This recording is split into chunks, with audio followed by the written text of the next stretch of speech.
divulgando ela muitão e hoje Boa noite, gente. boa noite. E hoje a gente convidou o Dr. Gene Carlos Alencar, advogado criminalista, membro da Abracrim, Associação Brasileira dos Advogados Criminalistas. Bem-vindo. Uma boa noite, um imenso prazer, obrigado pelo convite. Espero aqui poder contribuir com um pouquinho de conhecimento que nós temos. Um pouquinho de conhecimento. Quando começa assim é porque o conhecimento é demais, hein? Esse daí foi um nome que logo me veio à mente quando a gente começou a falar de crime e detalhes criminais, com a riqueza dos institutos, logo me veio ele à mente e é a melhor pessoa para nos assessorar, viu? Obrigado pela deferência de suas palavras à minha pessoa. Muito obrigado. E hoje a gente vai pegar uns tópicos meio complicados assim, para explicar e conscientizar as mulheres, né? Porque a lei está aí, a lei tem que ser cumprida, as pessoas estão sendo agredidas de tudo quanto é forma, principalmente as mulheres, e muitas se calam por falta de conhecimento também, né? Então eu queria que o doutor desse uma luz para essas mulheres, explicando a Lei Maria da Penha, os recursos e tudo mais. Será um imenso prazer. Nós vamos falar então da Lei Maria da Penha, é a Lei 11.340 de 2006. Doutor Gene Carlos, assim, para a gente iniciar o assunto, para ficar mais claro, fala para a gente a quem se aplica a Lei Maria da Penha. Muito bem. Doutora, como a senhora bem disse, Lei 11.340 de 2006 é uma lei até considerada nova, diga-se de passagem, né? Porque é uma lei de 2006 ainda, e ainda existe muita sistemática, problemática, certas celeumas acerca dessa lei. Uma lei muito famosa e popular entre a nação, né? E na sua literatura, né, nos seus dispositivos, os primeiros ainda, lá no artigo 1º, 2º e parágrafos, lá está escrito, né? Lei de proteção para as mulheres. É uma lei que protege as mulheres no ambiente familiar, no seio de convivência familiar e no que se diz as relações domésticas, né? Relação conjugal, relação de família, né? Família no seu sentido amplo, não só de sangue, mas também por afinidade e por convivência. Acerca da aplicação estrita e tão somente quanto às mulheres, existe uma discussão muito grande, né? Porque se discute acerca das relações de família também, né? E protege ali acerca da violência doméstica. Então, muita gente é vítima de violência doméstica. Mulheres, homens, pessoas que estão em relacionamento homoafetivo, mulheres, travestis, transexuais, né? Enfim, todo esse pessoal que leva essa sigla LGBTI e os demais e as demais que eles apresentam. E aí existe uma certa discussão tanto na doutrina, a jurisprudência nesse sentido. A lei é clara, aplica-se à mulher, mas tem casos concretos em que juízes aceitam a aplicação, exemplo, a travestis, né? Porque ele seria tecnicamente um homem, mas que ele se vê como mulher, ele se porta como mulher. Podemos falar que é o aspecto psicológico, doutor? Exatamente, muito bem colocado. Porque existe o sentimento e a observação objetiva e a subjetiva. No aspecto psicológico, é o que a pessoa acha dela mesma. Ela se vê como mulher, ela se porta como mulher, ela tem ali toda a indumentária feminina, ela veste roupas de mulher, ela se comporta como mulher, e aí a sociedade passa a ver aquele aspas, homem como mulher, porque ele se considera uma mulher. E aí tem juízes, existem algumas decisões nesse sentido que acolhem as medidas de proteção descritas na Lei Maria da Penha. Mas, como eu disse, é uma discussão, né? Tem juízes que aceitam, tem juízes que não aceitam. Não existe ainda uma pacificação jurisprudencial neste sentido. Cada caso é um caso e os juízes vão analisando. A última decisão que eu vi dos nossos tribunais superiores, mais especificamente o Superior Tribunal de Justiça, de um caso neste sentido, o juiz de primeiro grau aceitou a proteção a um homem. O Tribunal do Estado aceitou. Quando chegou no STJ, o Superior Tribunal de Justiça, ele negou. Negou simplesmente dizendo que a lei protege mulher.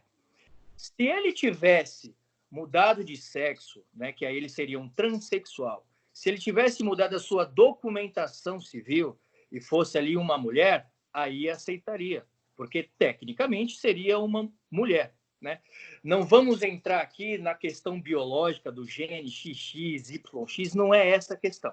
Aqui é o entendimento social, né? Se mudou a documentação, está no registro civil feminino, é mulher, tem a proteção. Do contrário, é apenas a mulher. Ok, doutor. E pode falar um pouquinho para a gente das medidas protetivas que a Lei Maria da Penha prevê nos casos de violência doméstica? Muito bem, doutora. A lei, no seu contexto inteiro, né, ela é uma lei protetiva, né? Ela só traz proteção e proteção e proteção às mulheres, né, que, obviamente, precisam e muito.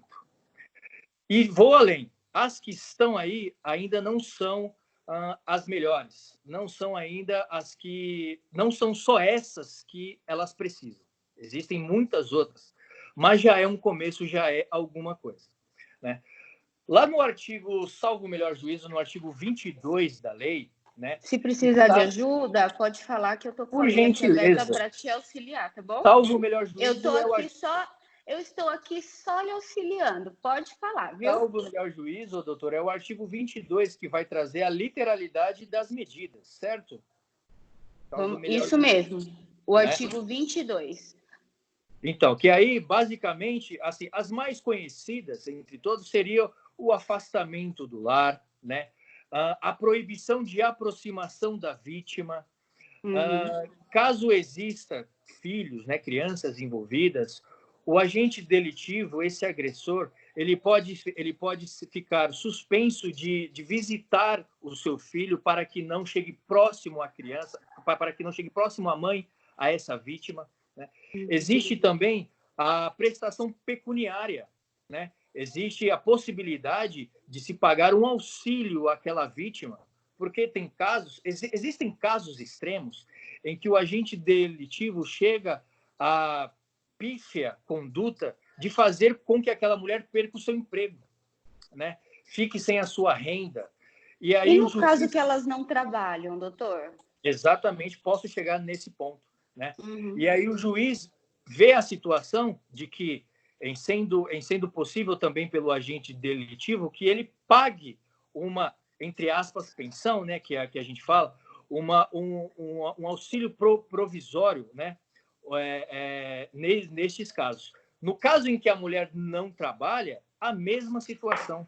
Existem muitos casos, esses, vamos dizer aqui, os machistas, né? Os machistas, não, você vai ficar em casa, eu trabalho, eu mantenho a casa, eu mantenho você, eu mantenho os nossos filhos. E aí você pode ficar em casa, né? E aí essa mulher, ela fica sem o trabalho, ela fica fora do mercado de trabalho por anos, né? Às vezes ela não consegue se adaptar, ela não consegue se atualizar, né? Nós bem sabemos que o estudo ele é constante, as atualizações elas são constantes. E essa mulher que fica reclusa em casa, porque ela gosta do companheiro, ela ama o companheiro, está cega pelo companheiro, acaba se sujeitando a essas situações. E aí, numa questão ou outra, num momento de ciúme, numa briga de casal, aí ela fica realmente a ver navios, ela fica realmente desolada, ela fica realmente desamparada. Por quê? Porque ela tinha aquele cidadão, aquele companheiro, como a pessoa que lhe provia de seus rendimentos, né, de sua casa. Muito embora também o papel dela é essencial, mesmo que seja dentro de casa, né? E, na verdade, doutora, a gente, nesses casos, normalmente há um ajuste entre o casal, né? Então, exatamente. Agora que nós temos a criança pequena, acho legal que você fique em casa, cuide dele, depois você volta para o mercado, né? Mais tarde. É um comum acordo. Isso. E muitas vezes essa mulher acaba não retornando, né? A situação vai se postergando, ele vai falando, não, para que você vai trabalhar? Fica em casa, tá te faltando alguma coisa? E vai mantendo ela em casa, né? Uma coisa que eu vejo muito eu não sei se a falha é da justiça ou se a lei, na época que foi feita, não pensou em muita coisa. As pessoas são afastadas, mas a mulher não tem garantia nenhuma que a pessoa volta, e quando volta, normalmente pratica atos muito piores do que aquele que estava chegando a matar até o filho, né, para sacrificar ou para culpar a mulher. Falta alguma coisa nessa lei? Falta complementar alguma coisa? Ou falta... Rigor? Sim, acho que a palavra é essa, mas rigor da justiça em disponibilizar que essa lei seja cumprida de uma maneira mais à risca, ou que a pessoa não se aproxime. Olha, Glauci, numa visão profissional, né, eu lhe digo que a lei ela é muito boa. A lei ela é muito boa. Ela é uma lei estritamente protetiva, né? E deixando bem claro as mulheres. Ela é uma lei de proteção. Ela é uma lei muito boa, ela traz as proteções, ela traz as medidas. O que falta na lei é eficácia. É eficácia. Que aí é onde entra o poder estatal, o poder do Estado. Aí é onde entra o Estado para que se dê validade e cumprimento aos ditames legais. Sabemos que o Estado ele é falho em muitos sentidos, né? Aí é por isso que muitas leis não são respeitadas. Por quê? Por falta de eficácia. Então, assim, o que precisamos muito mais é de uma fiscalização estatal, é que as pessoas busquem mais informação e comecem a compartilhar essas informações. É o que eu costumo dizer nos vídeos que eu gravo, é se informar, se qualificar para poder questionar, né? Porque se você ficar apenas no âmbito da opinião, não vai te levar em muita coisa. Você tem que obter o conhecimento que é para poder questionar. E aí às vezes, muitas pessoas vê um ato e não faz nada. E fica calado e fica quieto por medo ou por falta de conhecimento na maioria dos casos. Então, assim, a lei ela é muito boa, só precisa de uma fiscalização mais rígida, mais firme, com aplicação de maior rigor, como disse a doutora Esther, porque ela veio e mudou muita coisa, né? Muitos homens, né, ficam com medo, realmente. Alguns nem tanto. Por quê? Porque falta uma fiscalização, falta um maior rigor, principalmente acerca da atuação do Estado em cima desses agentes delitivos. Porque a gente chega a ver até pessoas que têm 8, 9, 10 boletins de ocorrência e, de repente, a mulher é assassinada. Como aconteceu com uma cabeleireira, não sei se vocês lembram, que entrou no salão. Ia citar esse mesmo caso, agora. Um crime bárbaro, infelizmente. E aí você vê a ineficácia do Estado. Poxa, a mulher tinha quase que 10 boletins de ocorrência, né?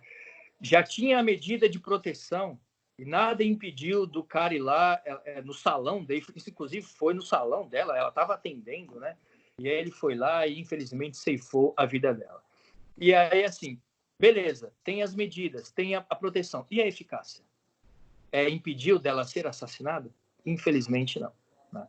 E aí é onde se precisa o Estado pesar um pouco mais a mão, né?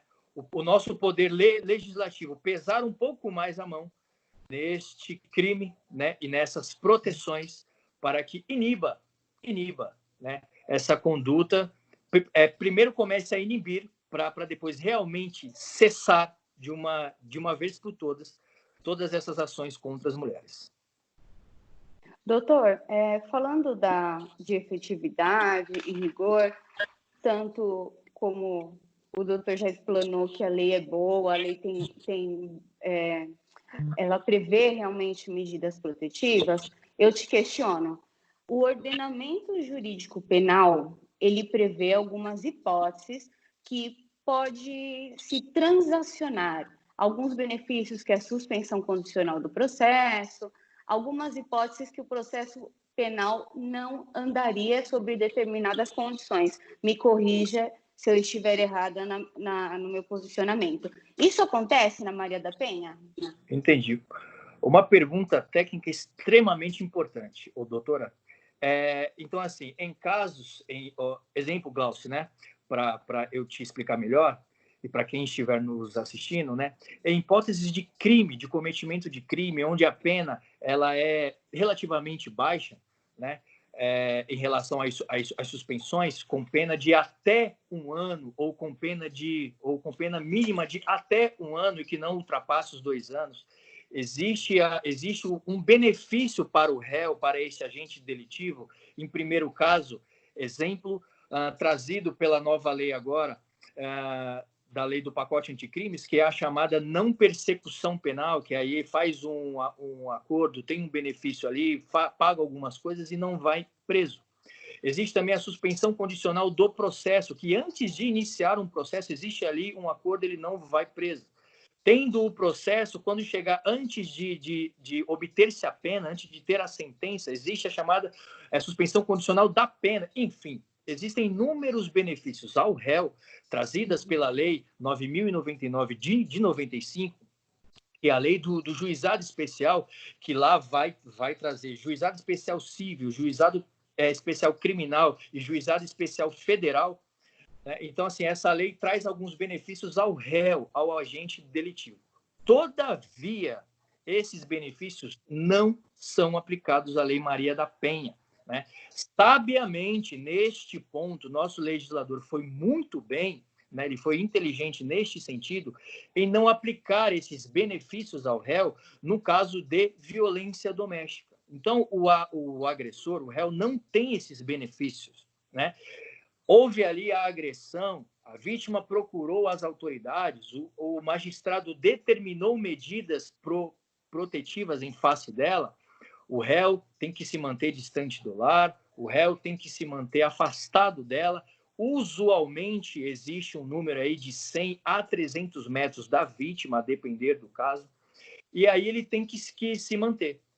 Caso ele descumpra essas medidas, essas determinações, existe um crime específico na Lei Maria da Penha, salvo engano, doutora, me ajude se eu estiver errado, o artigo 24A da lei, né, que é o crime de descumprimento de medida de proteção, certo, doutora? Isso mesmo. O artigo? É o artigo, 24A? isso mesmo. Vou ler Né? para vocês, tá? Então. Só para a mulherada entender do que o doutor está falando. Artigo 24A. Descumprir decisão judicial que defere medidas protetivas de urgência previstas nesta lei. Pena, detenção de 3 meses a 2 anos. Entendi. Então, Glaucio, tecnicamente, esta pena entraria nos requisitos para obtenção dos benefícios da Lei 9.099. O agente delitivo que descumprir a medida poderia ir lá fazer um acordo e se livrar da cadeia, digamos assim.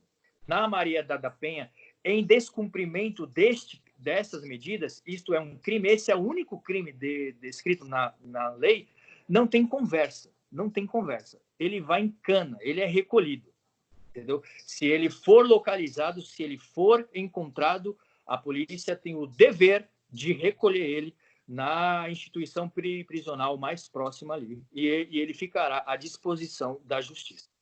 Doutor, então, já presenciou algum caso? Desculpa, Glaucia, desculpa. Então, o que está faltando nessa lei mesmo é fiscalização. A lei é bem abrangente, já prevê um monte de coisas que pode acontecer, né? É a fiscalização. Sim. Respondendo a doutora Esther, né? Sim, doutor, eu já tive... Vislumbrou o caso nesse sentido? Sim. Já fui patrono da vítima, né? Neste sentido. Já ajudei demais colegas também, né? E assim, por ser advogado criminalista, já defendi réus nesse tipo de ação, já defendi o agressor, né? Em casos em que era possível a defesa, né? Nós, como advogados, a doutora bem sabe disso, não somos obrigados a defender todas as causas que nos apareçam, né?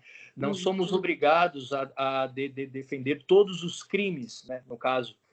Então, assim, por minha conduta social, né, pelo meu entendimento, certos crimes eu não defendo, né, pelo meu juízo de valor, pela minha questão pessoal, né? Então, assim, tem certos crimes que eu não defendo, né? E assim, certas condutas que merecem e recebem a proteção da Lei Maria da Penha, eu, como advogado, no meu juízo de valor pessoal, não defendo, né? Já defendi alguns em que era possível a defesa e já defendi a vítima, né?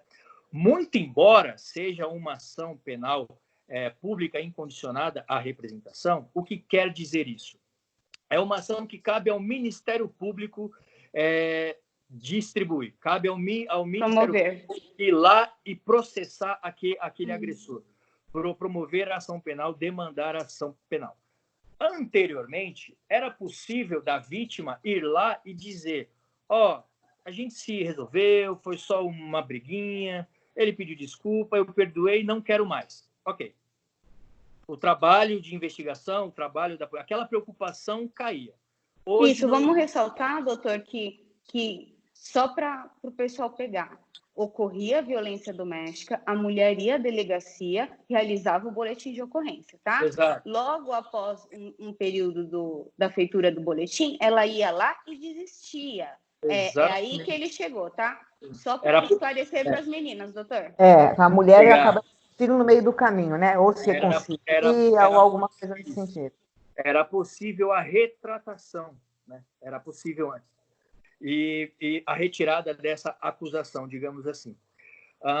Isso hoje não é mais possível.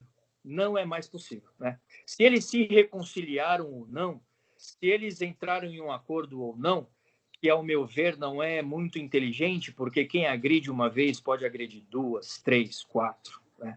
Ele se arrependeu hoje, amanhã ninguém sabe, né? Não é a melhor escolha, mas, enfim, cada um que faça a sua avaliação. Então, assim, hoje não tem mais essa.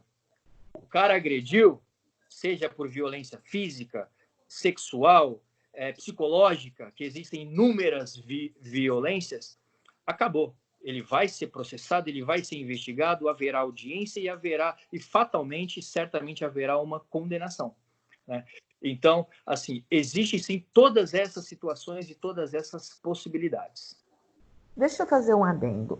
Nós estamos acompanhando aí que estão soltando um monte de presos e a gente não corre o risco de um desses homens serem soltos? Porque estão soltando um monte, né? Estão alegando que agora com a pandemia, não sei o que lá, vai para casa. Entendi. E a gente corre o risco desse cara estar na rua de novo, atrás dessa mulher? Ô Glauci, riscos a gente sempre corre, né? Em todos os sentidos. Como eu disse, tem a vítima tem em face dela, em favor dela, a medida de proteção, mas nada impede do sujeito ir lá e fazer um mal a ela, né? Ele estando recluso, ele estando preso, tendo em vista a pandemia agora e os argumentos de ser infectado pelo Covid-19 e tudo mais é grande? Sim, é grande. No entanto, né, o Poder Judiciário, principalmente em São Paulo, não tem muito assim engolido essa ideia, não, tá? Eu que acompanho, a doutora Esther, ela sabe sempre, além de me basear na lei, eu que sou um grande estudioso, a doutora Esther também, estamos sempre estudando, eu me baseio muito também nas decisões, né?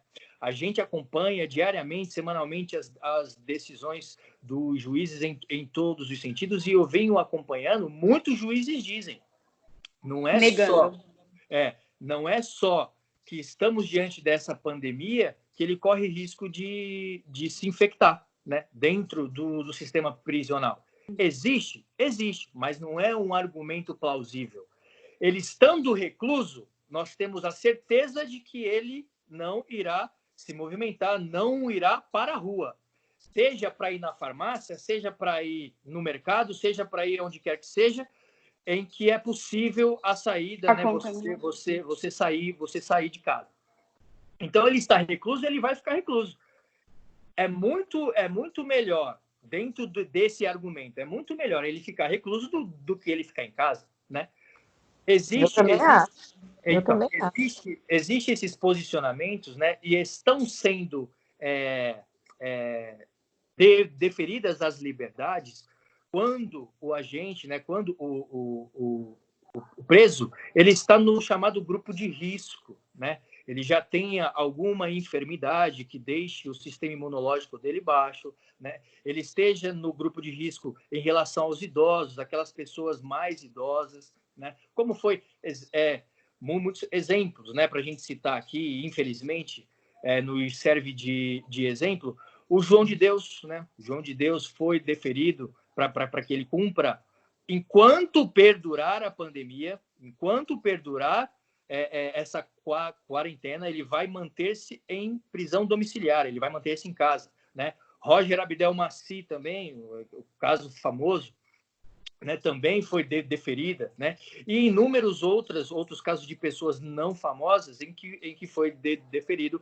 Mas essas pessoas que estão em grupo de risco, que estão, que de alguma forma podem trazer risco de se contaminar e contaminar os demais.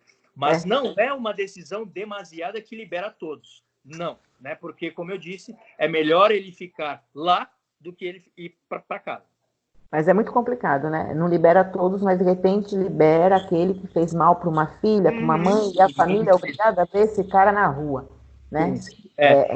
A lei ela deve ser aplicada a todos sem a condição do crime que ele cometeu, sem a condição da pessoa que ele é, da conduta. Digamos que, em termos técnicos, ele tem direito ao benefício, então deve ser dado a ele, né? É isso que a lei diz.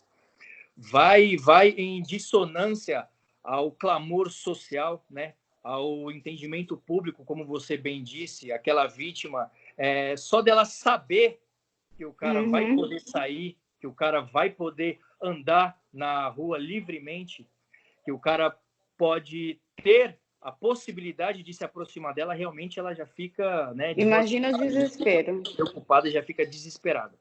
Mas, infelizmente, tecnicamente falando, né, a lei ela vê a obtenção dos requisitos, né? Se aquele indivíduo, se aquele recluso obteve os requisitos para se manter em liberdade, ela deve ser concedida. E atenção, hein, pessoal, hoje, aqui em São Paulo, foi prorrogada a quarentena. Exato. O doutor falou da quarentena, aproveitando esse gancho, foi prorrogada a quarentena até o dia 10? 10 de maio. Foi isso? Mais 3 semanas. Mais 3 semanas, exatamente. Então, atenção às recomendações. A recomendação aqui no estado de São Paulo é a restrição de circulação de pessoas, apenas o fazer para obter as suas necessidades especiais, para atingir determinadas necessidades que são imediatas e essenciais. Fora isso, fiquem em casa. Exatamente, doutora. E lembrando também, vamos manter a higiene, né? Lavar as mãos, evitar tocar o rosto, né? Enfim, manter-se aí saudável e seguro. Glaucio, você está em casa? Está ficando em casa direitinho?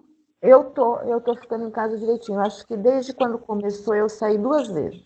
Para ir aonde? Pode contar agora pra gente. Uma eu fui no mercado.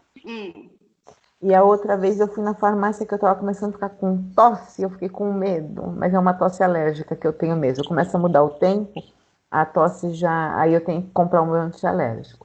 Então, e você, doutor Genicarlo, está ficando em casa? Doutora, fico em casa sempre, sim, né? Sempre que possível. A minha companheira, ela ainda está trabalhando no local, né?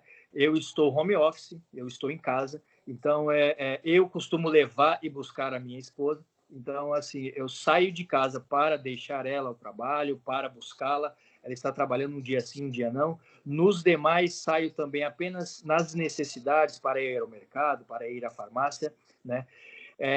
No mais, fico em casa com a minha família, os meus 2 filhos e a minha esposa. Então, nota 10 para vocês Eu estou dando nota 10, que eu sou a fiscal do hashtag E a senhorita também está em casa? Eu nem coloco a cara para fora. Só meu marido que vai, porque se alguém vai ficar doente é ele, não você ou não. Aqui em casa a gente tá nisso também. Quem tem que ir é meu marido. Mas 2 vezes eu precisei sair, eu precisei me locomover. Agora, a gente já vive ele ficar em casa, meu filho trabalha na área da saúde, né? Então, dia sim, dia não, ele tá trabalhando. E ele tá aqui, ele mora com a gente e tudo, então a gente já fica meio assim de sair mesmo. Até que a minha filha descobriu essa semana, ontem, que tá grávida, eu já falei para ela não vir mais aqui. Parabéns, vovó. Obrigada, 5º netinho por aí. Que delícia. Então a gente já toma mais cuidado. Vou sentir saudade dos bichinhos, da bichinha, mas a gente tem que pensar na saúde, que depois vai estar todo mundo junto, né? É verdade. Evidente. Né? Para o seu filho, que ele é da área da saúde, que Deus o proteja, né? Porque amém. Obrigada. Eles estão sendo muito infectados também, estão sendo vítimas desse vírus aí. Que Deus o proteja e o excelente trabalho que ele exerce. Obrigada mesmo. Que Deus te ouça. Obrigada. Vamos para o próximo tópico? Vamos lá. Vamos falar, doutor, falar um pouquinho do título 6 do Código Penal, que é dos crimes contra a dignidade sexual, né? Eu queria que o doutor falasse um pouquinho sobre o artigo 216b, que fala da exposição da intimidade sexual. Isso atinge muitas mulheres e muitas delas não tomam nenhum tipo de providência. Queria que o doutor falasse um pouquinho sobre o que a lei prevê nesse sentido, que conduta que elas podem adotar. Esclarece para a gente, por favor. Perfeitamente, doutora. Peço uma gentileza da colega para que leia para nós o dispositivo penal, se possível, para demonstrarmos a quem está nos assistindo e nos ouvimos a literalidade da lei. Então, vamos lá. É o artigo 216b do Código Penal. Produzir, fotografar, filmar ou registrar, por qualquer meio, conteúdo com cena de nudez ou ato sexual ou libidinoso, de caráter íntimo e privado, sem autorização dos participantes. Pena, detenção de 6 meses a 1 ano e multa. Vou ler o parágrafo único do mesmo artigo. Na mesma pena, incorre quem realiza montagem em fotografia, vídeo, áudio ou qualquer outro registro, com o fim de incluir pessoa em cena de nudez ou ato sexual ou libidinoso de caráter íntimo. Maravilha. Né? Glauci, evidentemente que este crime, a maioria das vítimas são as mulheres. Por óbvio, né? Nada impede também do homem ser vítima, claro, né? Mas evidentemente que na maioria, grande maioria dos casos, a vítima é a mulher, né? A vida íntima do casal, né, é íntimo deles, né, sendo consensual, sendo acordado entre as partes, entre os dois, né? Nada impede que eles façam o que eles queiram. E aí existe, em muitos casos, né, fotografar, filmar ali a sua intimidade e tudo mais. E isso fica... Os nudes, doutor? Os famosos nudes? Mas aí a gente não pode falar nem que a pessoa não sabia, porque tem uns que pede, a outra manda, depois quando vai ver, está em grupo de WhatsApp. Exatamente, né? Mas, assim, existem inúmeras circunstâncias e muitos contextos fáticos que isso pode acontecer, né? Às vezes, tem casos famosos, né, que o rapaz, ele filma, ele fotografa escondido. Ele deixa a câmera escondida ali, ele arma toda uma situação que, para depois ficar olhando, ou para depois estourar, contar vantagem para os amigos, né? Exatamente, porque ele é o bonzão, né? Ele é o bambambam, enfim. E às vezes é consentido, né? Ele pede, né? E a moça aceita, ou até mesmo a moça pede, ela quer, ela gosta, enfim, não interessa, né? Existe ali uma comunhão de vontades, existe ali um acordo, vamos fazer e tal, não sei o quê. Beleza. O problema é o depois, né? No começo tudo é muito bom, tudo é muito bem, Mas aí depois chegam as brigas, chegam os desencontros, chega o famoso ciúme. Ciúme é um problema seríssimo nas relações. Fase 2 do ciclo da violência, hein, pessoal? Quem não sabe qual é o ciclo da violência, assiste nosso outro vídeo, que eu e a Glaucia já falamos disso. Um vídeo excelente, diga-se de passagem, tomei conhecimento dele, meus parabéns. Obrigada. A Glaucia, que coordenou todo esse trabalho. Ela coordena essa atividade em benefício das mulheres e merece todo o nosso prestígio, todo o nosso apoio, não é, doutor? Obrigada. Meus parabéns, Glaucia. Obrigada. É um trabalho excelente. Então, assim, como estávamos dizendo, aí é consentido, mas aí na hora que começam as brigas, as discussões, o ciúme, aquele agente que tem posse daquele material, daqueles vídeos, daquelas fotos, né, daquelas gravações, que geralmente é o homem, aí ele começa a chantagear, ele começa a extorquir, ele começa a ameaçar, né? E assim, este crime que a doutora Esther leu, este tipo penal que a doutora Esther leu, né, é o simples fato de fazer o registro sem autorização. Então, assim, o cara vai se encontrar com a moça e aí ele coloca uma câmera escondida e aí começa a gravar, começa a tirar foto, começa isso e aquilo. E a moça toma conhecimento, entendeu? E aí o crime já está caracterizado, o crime já está configurado. A lei diz registrar, a lei diz tirar foto, fazer vídeo, né? E aí vai lá, ato sexual, ato libidinoso, né? E aí o crime já está caracterizado, ele já está sujeito às penas de detenção, de 6 meses a 2 anos, salvo engano, é isso? De 6 meses a 1 ano e multa. A 1 ano e multa, né? Deixa eu fazer uma pergunta, agora que vocês falaram Eu ando vendo muito, assim, porque quando a gente começa a mexer muito com crime contra a mulher, a gente acaba querendo ou não buscando informação na lei, né? Exato. E uma coisa que me deixa muito chateada é que é muito difícil você ver quem pega qualquer pena, menos de 4, 5 anos, e preso. É uma realidade em que vivemos, infelizmente. Será que essas leis, em relação a esse tipo de crime, não deveria ter uma punição maior? Aí nós precisaríamos de uma reforma, né? Sim, porque se a gente já corre o risco de cair nesses 6 meses, 1 ano, porque a impressão que eu tenho é a seguinte: o cara pegou lá o Código Penal, o Código Penal fala de 6 meses a 1 ano, o cara vai fechar o Código Penal e sai dando risada, gente. O que ele vai fazer é pagar uma cesta básica para GRAAC, é pagar uma cesta básica para o Hospital do Câncer, porque acaba sendo convertido nisso. Dependendo da pena, assim, aqueles benefícios que a gente estava... Exatamente. Dependendo da pena, sim. Glaucia, aí nós entramos numa situação no seguinte sentido, né? Quem elabora as nossas leis, né, são os nossos políticos, é o poder legislativo, né? E aí estamos lá com os nossos deputados, com os nossos senadores, os nossos vereadores, né, para formar essas leis, para elaborar essas leis. Eles que escolhem, né, eles que colocam lá o tipo penal, né, tem lá os seus profissionais que os ajudam e tal, até porque não é requisito para um político ter conhecimento da lei, né? Não é requisito ele ter o conhecimento. E aí ele tem então lá... ele não precisa de fazer lei. Exatamente. E aí ele tem lá os seus assessores, né? Que muitas vezes esses sim têm conhecimento, né? E aí, assim, essa mudança que é necessária, né, parte daí, né, do poder legislativo. E quem elege? A população. Somos nós. Somos nós.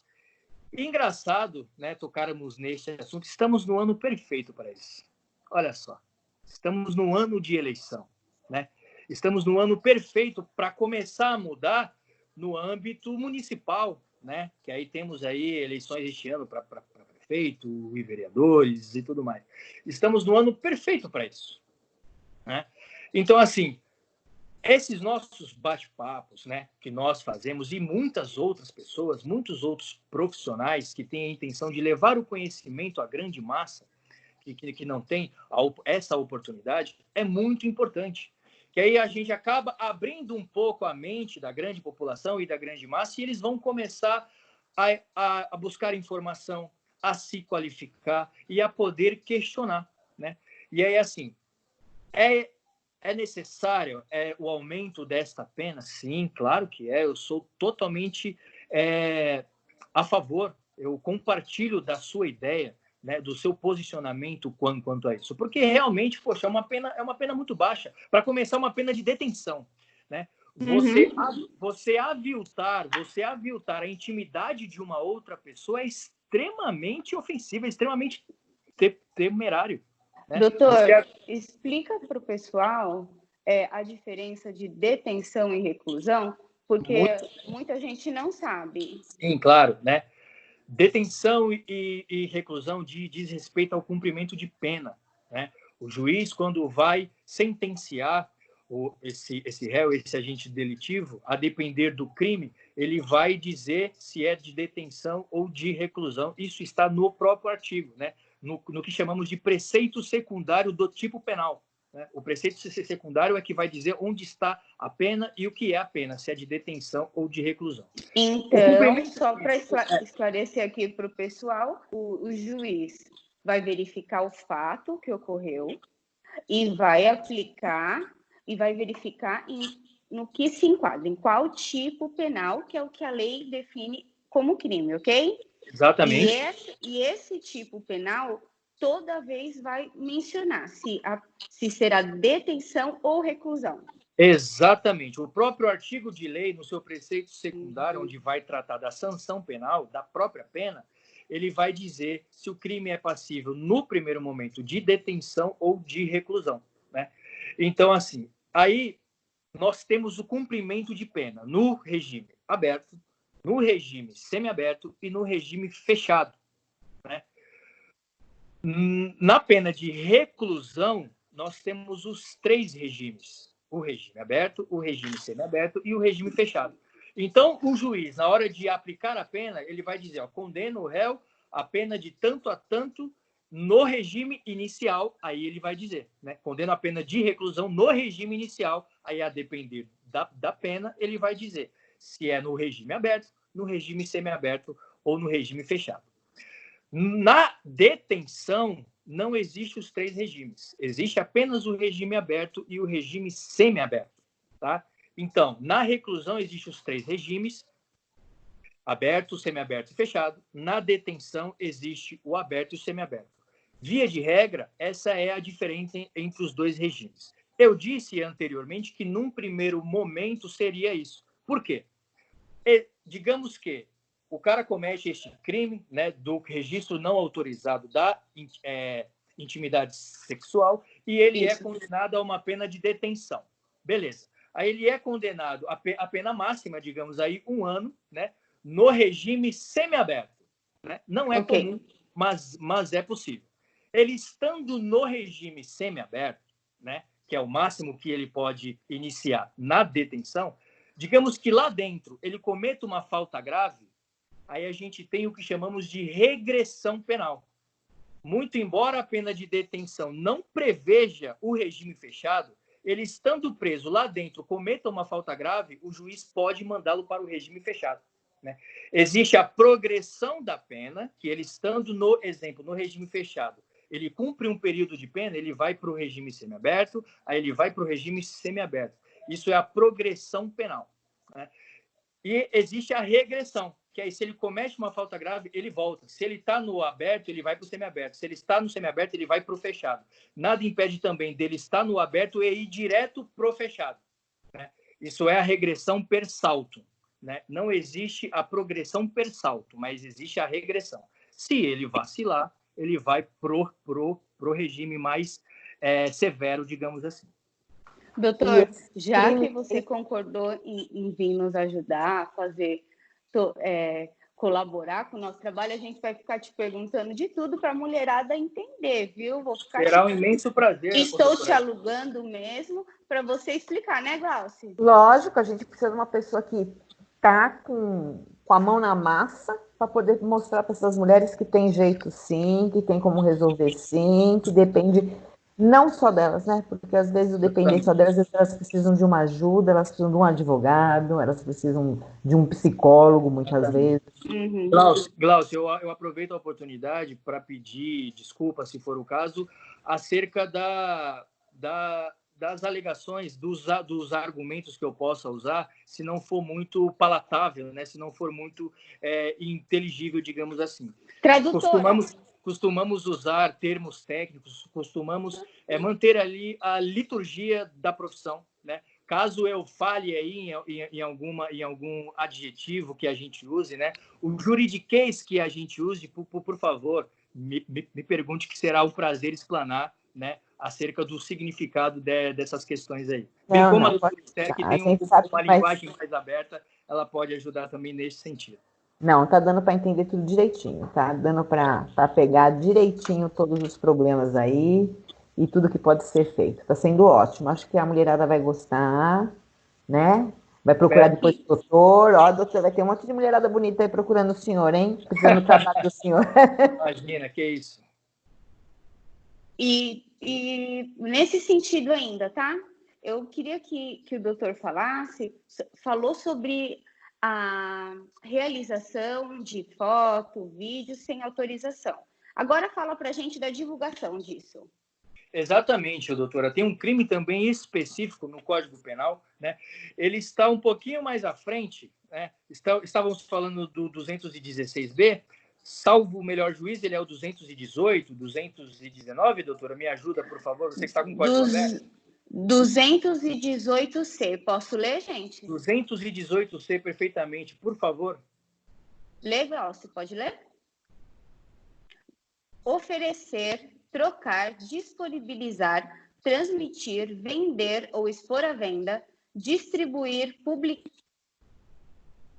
ou divulgar, inclusive por meio de comunicação de massa ou sistema de informática ou telemática, fotografia, vídeo ou outro registro audiovisual que contenha cena de estupro ou estupro de vulnerável ou que faça apologia ou induza sua prática sem o consentimento da vítima, cena de sexo, nudez ou pornografia. Pena, reclusão de 1 a 5 anos, se o fato não constitui crime mais grave.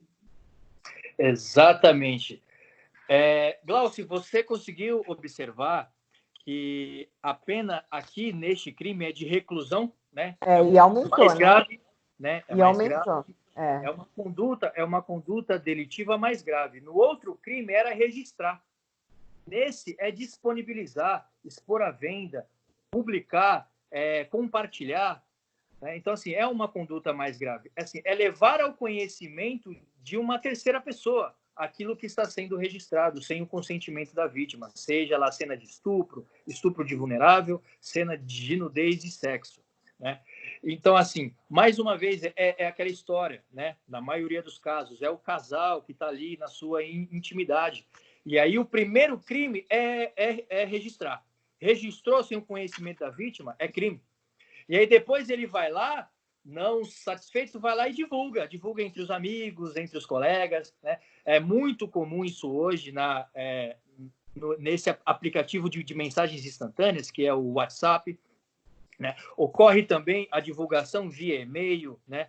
Como diz a letra da lei, todos os meios de informática e telemática, mas o que a gente recebe sempre é em WhatsApp, é no grupo de o WhatsApp, é um bonitão lá querendo ser o bam, né? Divulga, ó, fiz isso e fiz aquilo, e mesmo que não seja o vídeo dele, ou que ele receba um vídeo e divulgue, né? Que não seja um vídeo dele. Recentemente, né, no ano passado, teve um caso muito chocante, digamos assim. Eu até peço perdão por trazer ele aqui, mas serve de exemplo. Infelizmente, a gente tem que usar esses casos como exemplo, de uma menina de 13 anos, né, que foi encontrar com o namorado. Chegando lá, tinha outros rapazes. Ele induziu ela a praticar relação sexual com ele, com os demais colegas. houve a filmagem disso tudo e depois houve a divulgação, né? Uma coisa bárbara, uma coisa, né? Assim, sem explicação alguma.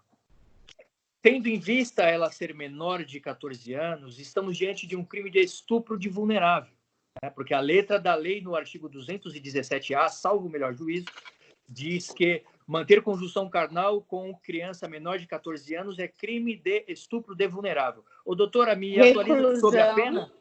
Reclusão de 8 a 15 anos. Tá vendo como é grave, Glaucio? Tá vendo como é grave? Né?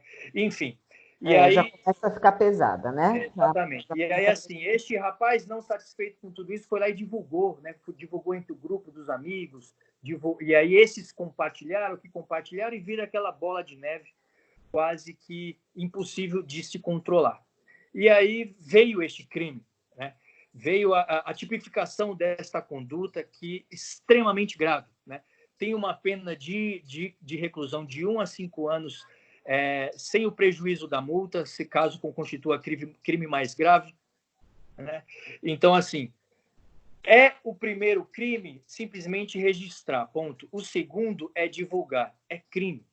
É crime. Mais uma vez, volto a ressaltar, o nosso foco aqui maior é a proteção contra a mulher, mas lembrando também que o homem pode ser vítima, o casal homoafetivo ele pode ser vítima.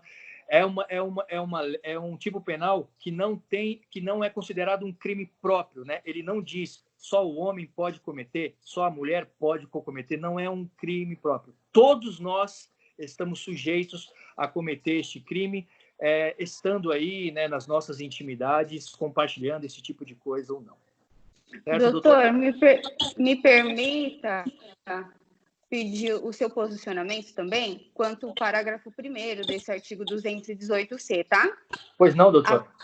A pena é aumentada de 1/3 a 2/3 se o crime é praticado por agente que mantém ou tenha mantido relação íntima de afeto com a vítima ou com o fim de vingança ou humilhação.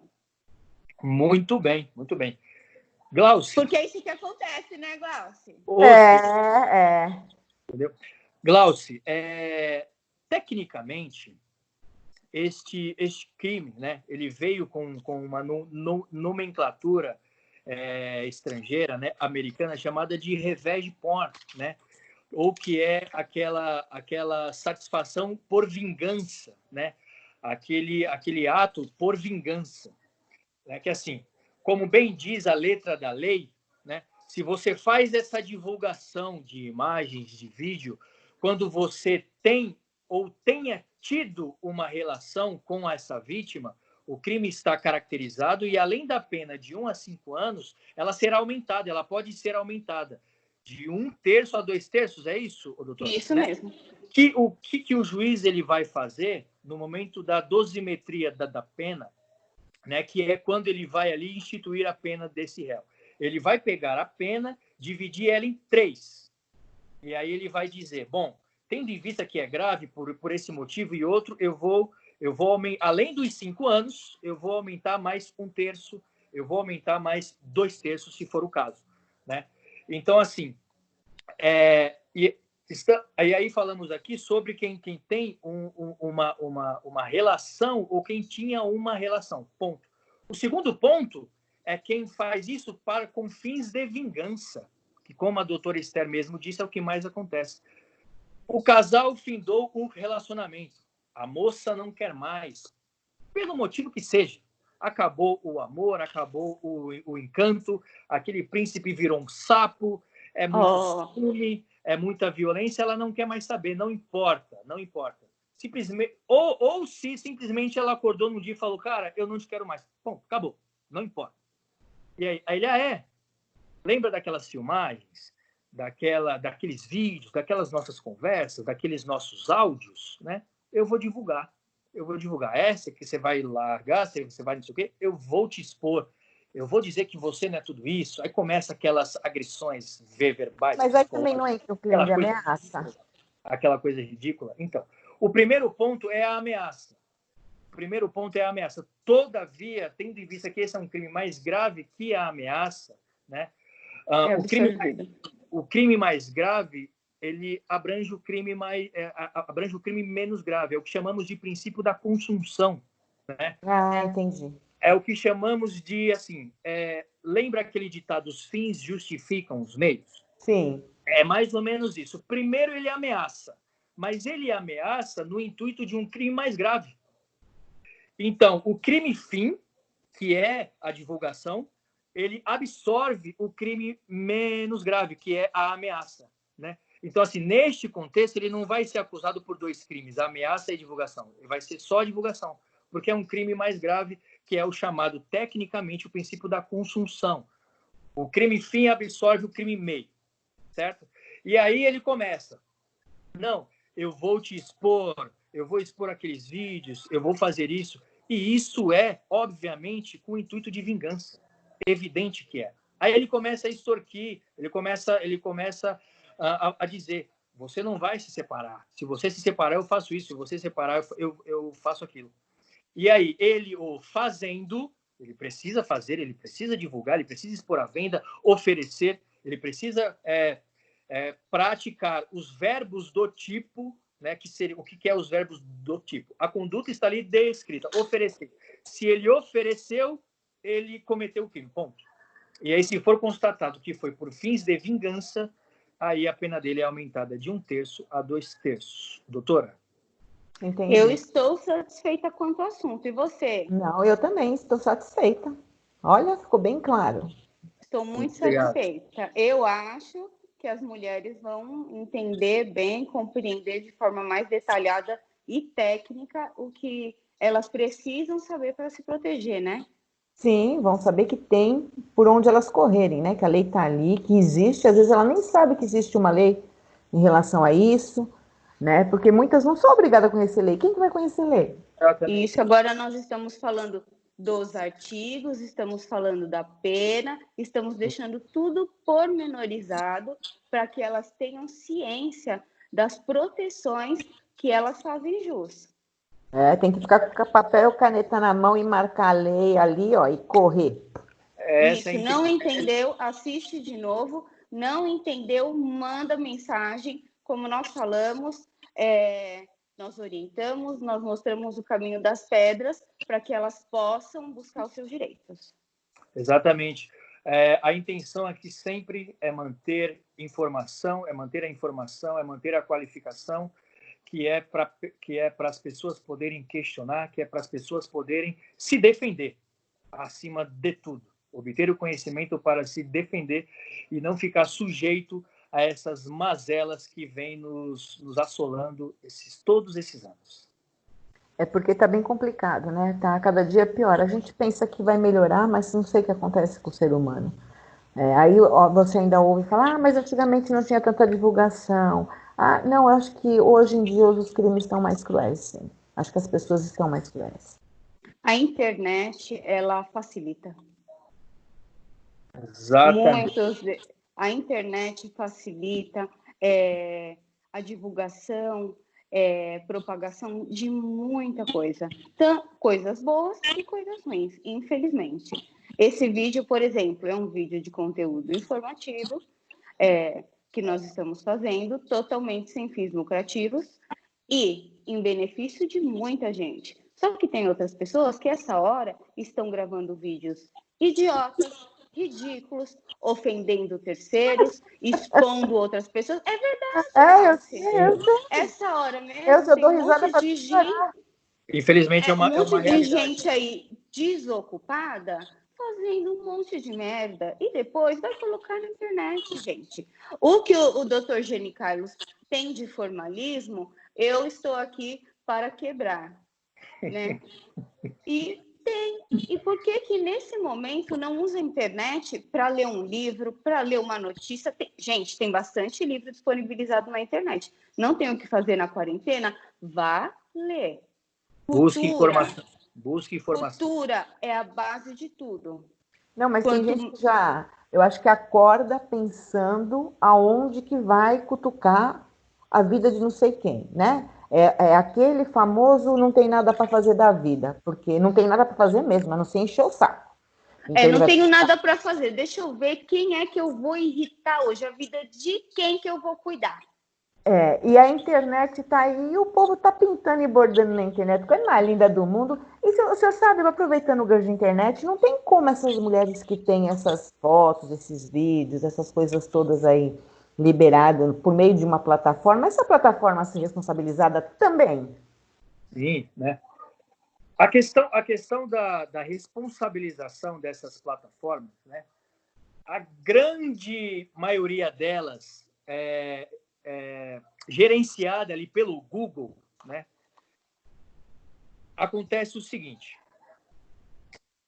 a pessoa tem lá a sua rede social, a sua página, né? E aí, às vezes, essa página ela tem lá a sua política de que não aceita certas coisas, de que não permite certas práticas, e aí, por uma questão de política privada daquela plataforma, daquela empresa, porque é uma empresa, ela mesma retira. Ela mesma retira. Por exemplo, o Instagram. O Instagram, antes de ser publicado um vídeo, exemplo, ele passa ali alguns segundos, alguns minutos, e aí eles mesmos fazem ali uma avaliação, né? Para saber se você não fere ali alguma lei autoral, né? Gente que publica música, ou que você deixa de citar alguma fonte, alguma coisa, enfim. Política da própria empresa em fazer a avaliação daquele vídeo e eles mesmos retiram. Facebook tem algo mais ou menos nesse sentido também, até porque, salvo o melhor juízo, é a mesma empresa, enfim. E aí, mas às vezes é publicado em sites, em outras plataformas, que aí são de competência de gerenciamento, na maioria dos casos, do Google. Né? E aí o Google não tem essa fiscalização, digamos assim. E aí, quando ele toma conhecimento de uma denúncia, de alguma coisa, que a pessoa vai lá, pede que seja retirado, ou que a autoridade judicial determina que seja retirado, aí o Google vai lá e faz. Caso o Google não o faça, aí sim começa a sua responsabilidade, né? Porque, assim, ele tem lá a política dele, a pessoa fez a publicação, e aí aquela pessoa é responsabilizada. Aí, a partir do momento que o Google ou a administradora do site toma conhecimento daquela conduta indevida, daquela conduta delitiva, e não toma as providências, aí sim começa a sua responsabilização. Isso, para citar um caso, eu gosto muito de citar casos para dar exemplo e, né, trazer para o mundo palatável aquilo que a gente diz, né? O caso da Carolina Dickmann, né? Que ela teve as suas imagens íntimas divulgadas, em inúmeros sites. E aí, como a gente diz, vira aquela bola de neve. Um pega e compartilha e posta, enfim. Mas como são páginas de internet e existe ali uma administradora, ela conseguiu, por meio de uma demanda judicial, de uma determinação judicial, retirar de todos os meios de comunicação virtual. Hoje, para você achar as fotos dela, é extremamente difícil. Vai ter um desocupado ou outro que tem isso em arquivo e tudo mais, que comete crime, né? Mas nas grandes mídias não vai ter, né? Então, assim, ela fez o pedido, o juiz determinou e eles retiraram. Caso não retirassem, começaria ali a sua responsabilidade penal. É assim que funciona. Entendi. Porque, ligando uma coisa à outra, já vamos mudar de assunto, doutora? Ou a senhora quer falar mais uma coisa? Não, já aproveitar eu estou satisfeita. nesse gancho de internet, uma coisa que a gente vê muito são perfis falsos, né? Exato. Então, as meninas que eu tenho as denúncias são enganadas com perfis falsos que criam de militares americanos. Tem perfil que a gente denuncia há 4 anos na plataforma do Facebook e esse perfil está aberto. O Facebook responde que não tem nada que condiz com as normas dele de proteção e com a própria privacidade, né? Entendi. Uma outra coisa que aconteceu essa semana é que colocaram o meu grupo, que eu cheguei a comentar no começo, que tiraram foto do meu grupo e colocaram meu grupo com a página do meu grupo com fotos minhas, tudo. Eu mandei esse laudo para o Facebook. Eu estou esperando o retorno. Porque o grupo faz parte da plataforma do Facebook. Né? Então, não interessa quem administra o grupo, não, porque o grupo do Facebook é visto pelo contexto, pelo geral. Então, eu mandei e eu estou esperando a resposta, depois levo a resposta para vocês dois também. Então, eu acho que essa coisa da plataforma, de como a plataforma enxerga, como a plataforma vê, eu acho muito preocupante. porque eu não sei que contexto eles usam para avaliar que aquilo é falso ou é verdadeiro. Você denuncia o perfil, você sabe que o perfil é falso, e ele retorna. O perfil está com um nome falso, porque muitas vezes está usando o nome do soldado ou o sobrenome do soldado, então não é o nome da pessoa que criou. Uhum. E continua aquilo. Então, eu acho que o que falta é uma legislação que comece a culpar essa plataforma de alguma forma, assim, para a plataforma poder também ter uma responsabilidade em cima disso. Porque para a plataforma o que interessa é números. Certo. Ela não quer saber se o perfil é falso ou verdadeiro. Então, eu acho que tem que ter uma maneira de responsabilizar, sim, a plataforma, seja ela qual for. E a gente vê muita coisa errada em plataforma e você denuncia. Você tem a opção de denunciar até só o comentário ou só a postagem. Muitas vezes aquela postagem não sai fora, ou às vezes aquela postagem sai fora. Tudo para aquela postagem sair fora tem que ter nudes, tem que ter algumas palavrinhas lá que o robô identifica, né? Uhum. Então, aí, se tiver uma palavrinha daquelas, a própria plataforma, na hora que você denuncia, bateu, tem aquela palavra, já elimina. Se não tiver aquela palavra, para você provar, você tem que estar entrando com recurso, denunciando, entrando com recurso, denunciando. Então, tem alguma coisa errada. É máquina que já está gerenciando? Ok, é máquina que está gerenciando. Só que alguém fez o comando para aquela máquina entender que aquilo era crime. Então, alguém tem que fazer o comando para entender que aquilo ali está errado também. Uhum. Né? Certo, Glaucio. Né? Entramos aí nessa questão, né? É muito interessante. Entramos em uma série de discussões, né? Acerca do mesmo tema. Vamos ver Crimes se praticados pela né? internet, por meios virtuais, né? Exato. Vamos aí tentar esmiuçar cada uma das coisas, né? Exemplo, quando você diz que vocês fizeram, né, que as demais vítimas fazem a informação ao Facebook, né, informa lá, faz a denúncia no Facebook, né, é tentar se resolver a situação de forma extrajudicial, digamos assim, nas formas amigáveis, né? Você procura aquela plataforma, exemplo, o Facebook, fala, ó, esse perfil é falso, né? Este homem, essa pessoa está cometendo ali atos ilícitos, né? Para essas pessoas tem um termo que se usa, né? Para esses homens, qual seria? Esses que Scammers. Os scammers, né? Os É. scammers, que nada mais são do que, podemos dizer, os golpistas virtuais, né? Digamos assim. Então, assim, aí você vai lá, denuncia, o Facebook faz lá a avaliação dele, para alguns casos retira, para outros casos não, diz que não fere a política da empresa, né? É aí onde a gente entra, o nosso trabalho entra, né? Nós sabemos que muitas denúncias feitas, muitos boletins de ocorrência feitos, não vão para frente, não viram inquérito, não viram um processo, né? O Ministério Público não demanda aquela ação, não distribui aquela ação, não ajuiza aquela ação. Da mesma forma, são essas empresas, né? A pessoa vítima, de forma extrajudicial, de forma pessoal, querendo resolver de forma amigável, vai lá e tenta resolver. E aí eles falam, não é assim, tal, não sei o quê. Aí é o momento dela procurar um profissional da área para poder se informar, que é para poder tirar as suas dúvidas e tentar resolver o problema. E aí você também, aí beleza, você vai na delegacia, faz o boletim, esse boletim não vira inquérito, esse boletim não vira um processo. E muitas vezes não advogado, fazem o não boletim. fazem, né? Ou fazem de qualquer forma. É o que eles chamam, né? Tecnicamente, de um boletim não criminal, é o que eles chamam lá na delegacia. E aí é onde essa mulher é obrigada e assim, realmente tem que ir atrás de um profissional da área para ele ficar no pé. E, Glauci, numa particularidade profissional, eu sou bem chato. Eu fico no pé. Eu vou para cima, eu não largo o osso. A doutora Esther sabe, ela me conhece, eu não largo o osso. Mas tem que ser assim, né? Se Eu tá na fico em profissão, tem que cima, buscar resultado. eu fico em cima, não fez por quê? Não sei o quê. Existem muitos meios disso, né? E em relação às autoridades, caso não faça, tem a lei fresquinha aí de abuso de autoridade, né? Tem a lei fresquinha aí, enfim, né? E aí a gente passa para um outro ponto, né? A política privativa dessas empresas. Com o advento normativo da lei de acesso à internet, lá no comecinho de 2000 ainda, Essas empresas têm certas faculdades, né? Tem certas faculdades que eu digo cabe a ela decidir o que fazer ou não. A empresa é dela, ele faz o que ele quiser. Então ele institui essas políticas, né?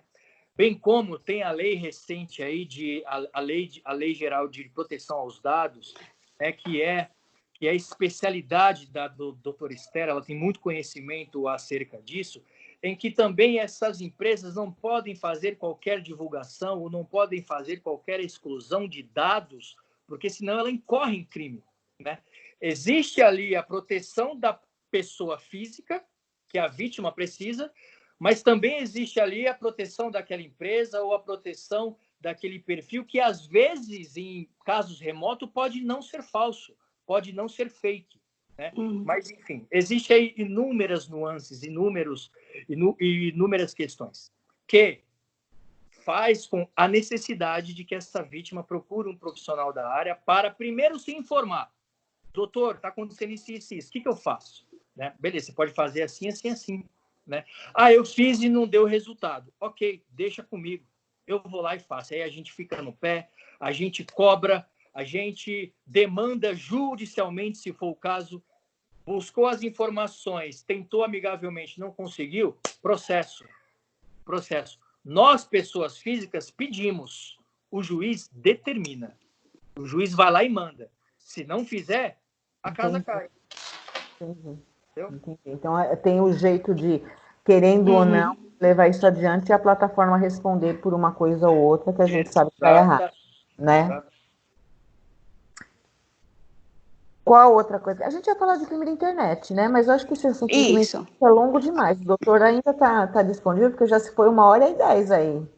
Ou ele quer marcar um outro dia para falar eu estou à inteira disposição. Então tá bom. A doutora? Tô aqui, gente. Vamos lá. Então vamos falar dos scammers, né? Queria que você contasse para ele, Gláucia, algum, assim, mais ou menos por cima desse trabalho que você desempenha com essas mulheres, né? Algum caso pontual, para que ele vislumbrasse do que a gente está falando. Ok, vamos lá. Eu vou resumir, porque assim, nós temos um problema muito grande em relação a scammer, porque a gente nunca vai conseguir chegar, nunca não, né? Hoje a gente consegue porque tem no Brasil. Mas antigamente, quando eu montei o grupo, a gente não chegava nunca a aprender quem montou o perfil falso, quem aplicou o golpe, porque a pessoa estava em outro país, né? Eles montam em outro país. Agora, com esse negócio de imigração, isso, aquilo, de refugiado, eles acabaram estando no Brasil. Então, eles montam o perfil falso no Facebook, Instagram, WhatsApp, aonde quer que seja, normalmente de soldado americano, ou de cantor americano, ou de modelo americano, entra no perfil das vítimas, que ele percebe que é viúva, ou que é separada, que tem um perfil que mostra que, de repente, a mulher tem uma vida um pouco melhor, começa um relacionamento com essa mulher e, a partir daí, começa a extorquir dinheiro. Então, ele fala, eu estou numa zona de guerra e não tenho acesso ao meu dinheiro e não tenho acesso a isso, estou em missão de paz no Iraque ou na Síria ou em qualquer outro lugar do mundo, eu não tenho esse acesso ao dinheiro, estou precisando do dinheiro para te enviar joias, para te enviar documentos, porque chegando aí eu vou casar, ou senão eu estou aqui, mas meu filho está nos Estados Unidos, está no hospital, espera um pouquinho que eu mando foto, chega a mandar foto de criança entubada, de criança muito ruim, então acaba fazendo aquele jogo psicológico todinho com aquela mulher acaba dando dinheiro, quando vai se dar conta, acabou dando dinheiro para um golpe. O que nós estamos percebendo aqui, de uns anos para cá, é que a maioria das contas que está recebendo esse dinheiro é de São Paulo. O criminoso está no Brasil. Então, o que ele faz? Ele pega umas mulheres, pode ser brasileira ou não, existem umas que não são brasileiras, que são sul-africanas ou que são nigerianas e que têm até portaria para ter sido deportada em 2016 e está recebendo até hoje o dinheiro desses golpes. E como existe brasileira, as brasileiras cedem a conta por conta de 5%, 3% que elas vão receber do total, do valor total em relação a mês, semana que trabalha, tal. E o que a gente percebe é que às vezes uma única pessoa tem conta no Itaú, tem conta no Bradesco, tem conta na Caixa. Então, se eu vou aplicar o golpe na Esther, eu vou receber dela no Itaú. Se eu vou aplicar em você, eu recebo em você na Caixa. Para ter controle dos recebimentos, tá? Porque é Sim, organizado. é organizado. Bom, para você ter uma ideia, tem quadrilha de tráfico internacional por trás, né? Então, o que que acontece? Essas contas em São Paulo não são investigadas. Eu tenho uma pessoa que levou um golpe de R$278 mil em São Paulo. Ela chegou a fazer o boletim de ocorrência, ela levou todas as contas e eu recebo denúncia dessas contas até hoje. Caramba. Então, quer dizer, primeiro ela foi numa delegacia, isso é golpe, você não vai ver esse dinheiro nunca. É tudo bem que não vai ver o dinheiro, mas então que pare o criminoso para não fazer de outra pessoa. Porque o dinheiro não vê mesmo. O que que acontece? Eles pegam o dinheiro, dividem o dinheiro. Então, o suposto sul-africano, nigeriano, seja lá o que for, golpista que está aqui, ele vai ficar com uma fatia muito pequena para ele se manter aqui, e a fatia grande ele vai mandar para o país dele e para a família dele. Ele está fazendo lá a vida dele, ele não vai fazer aqui, porque se ele for fazer aqui, ele não tem como falar de onde vem esse dinheiro. Agora, e essas contas brasileiras que acontecem, que continuam, as pessoas continuam acabando golpe, golpe, você não vai ver seu dinheiro. Pô, mas não vai investigar essa conta? Muitas vezes eu chego a entregar o endereço da pessoa. A pessoa, você acaba descobrindo que a pessoa tem CNPJ também. E nada disso. A pessoa tem uma portaria que era para ser deportada em 2017, 2018. O que a Glaucia está falando é que não há uma efetiva prestação do serviço de polícia, da atividade policial, porque nesses casos, por exemplo, um deles, doutor, está identificado. Há uma conta, a conta tem um CPF, muitas vezes é DOC ou TED, tem o CPF da pessoa. A autoria dele está comprovado, que a gente tem que saber quem são os outros coautores. Sim. A gente já sabe quem é. É só achar, intimar, trazer, pegar depoimento, tentar ligar um com o outro para achar. Quem recebeu o dinheiro. O mais importante a gente sabe, que é quem pôs a mão na grana. É correto falar coautoria, nesse caso? De quem recebe? Isso. Tecnicamente, não, doutora. Né? Por quê? Bom, eu verifico aí alguns crimes né, em toda essa conduta. Geralmente, então, existe ali uma espécie de aliciador, né? O golpista virtual, que se valendo ali daquela vítima que está fragilizada por qualquer motivo que seja, na grande maioria das vezes, uma fragilidade emocional, sentimental, enfim, né? Que aí vê lá aquele perfil daquele homem, né, esbelto, daquele herói de guerra, ou o que quer que seja, né, realmente mexe com as emoções de quem já está fragilizado, e ele usa deste meio ardil, insidioso, que é o que diz a lei, para obter vantagem indevida, vantagem ilícita em detrimento de outro, né? E aí tem a outra pessoa que recebe, né? Que ali, como você bem disse, por uma porcentagem irrisória, a depender do valor, né? E aí se submete a isso de receber, pegar a sua parte e repassar, né? E aí, tendo em vista ser muitas pessoas no mesmo caso, no mesmo fato, né? Então nós temos aí, às vezes, associação criminosa, nós temos aí, às vezes, organização criminosa, nós temos aí organização internacional, se realmente o agente delitivo estiver em outro país, às vezes nem está, às vezes pode ser vizinho daquela vítima e ela não sabe, né, porque está no meio virtual ali, enfim, né? O agente delitivo, esse golpista, esse aliciador, digamos assim, tecnicamente, Glaucio, ele comete o crime de estelionato, né? Ele é um estelionatário. Por quê? Porque ele induz a sua vítima a erro. Ele está mantendo a sua vítima em erro por meio ardil, por meio insidioso, para obter vantagem indevida, né? Não é nem vantagem ilícita, porque o termo tem diferença um do outro, né?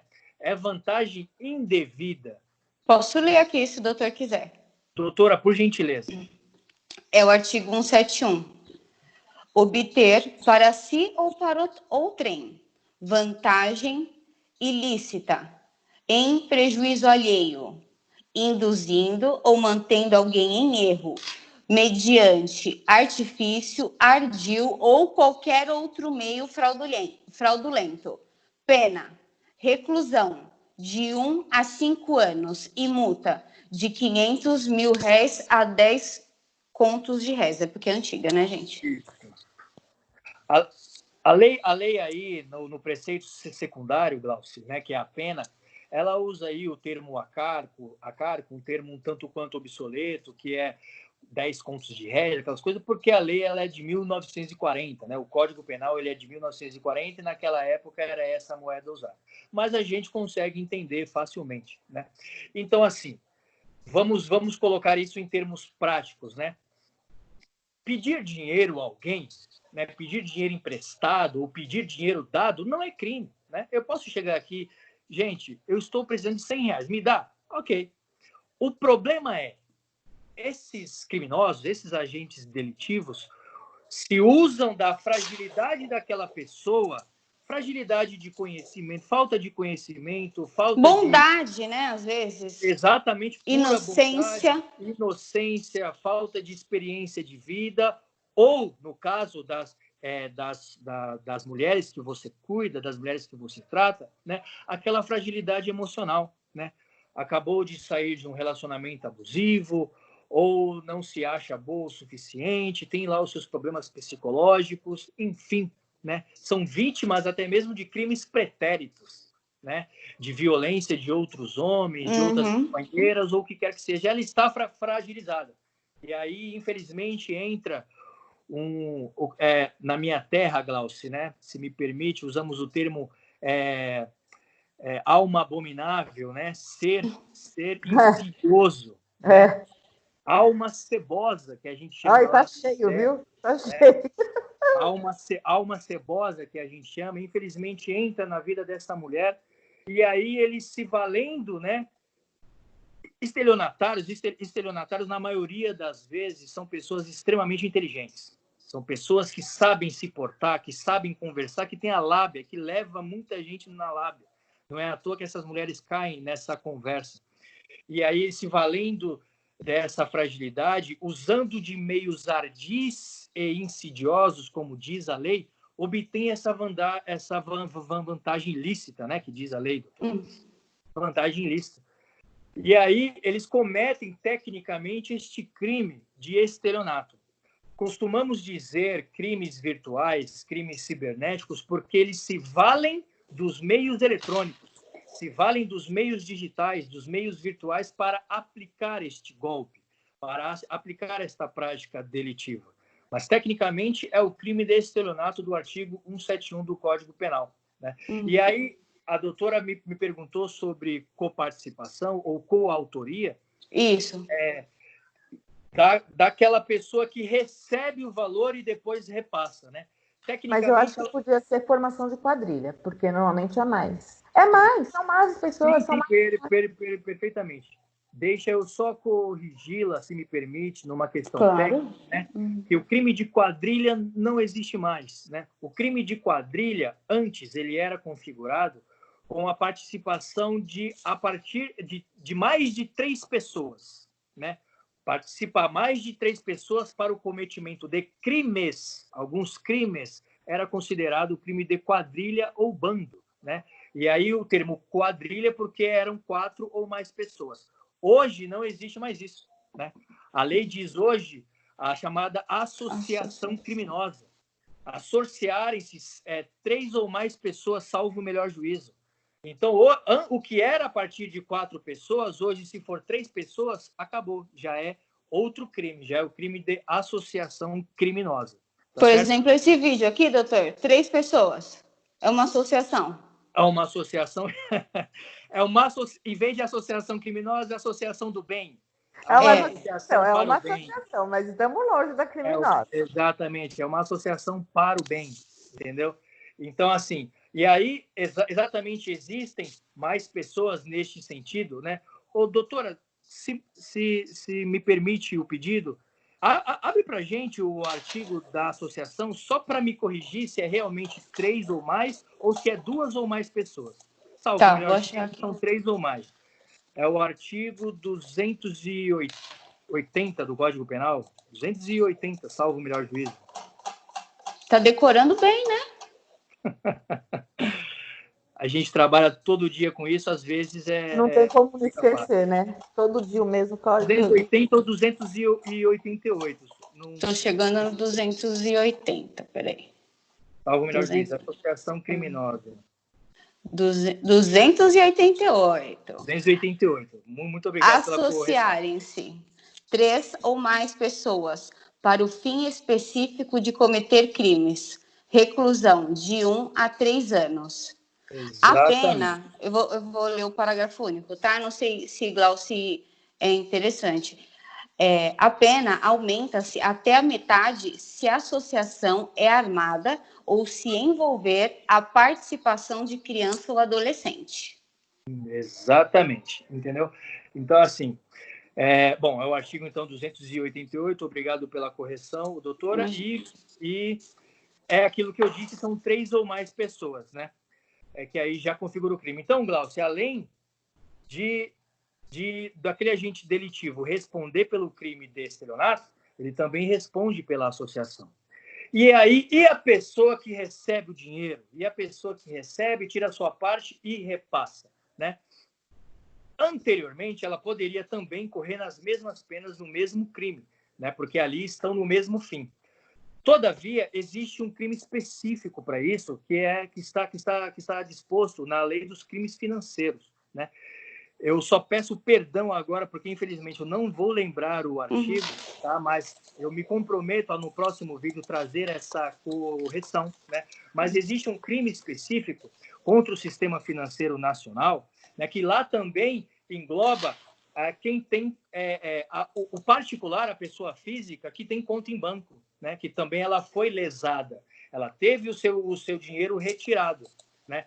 Ela propriamente dita, tirou o dinheiro da sua conta, fez uma transferência, fez um depósito, quer que seja, na conta de uma outra pessoa, né?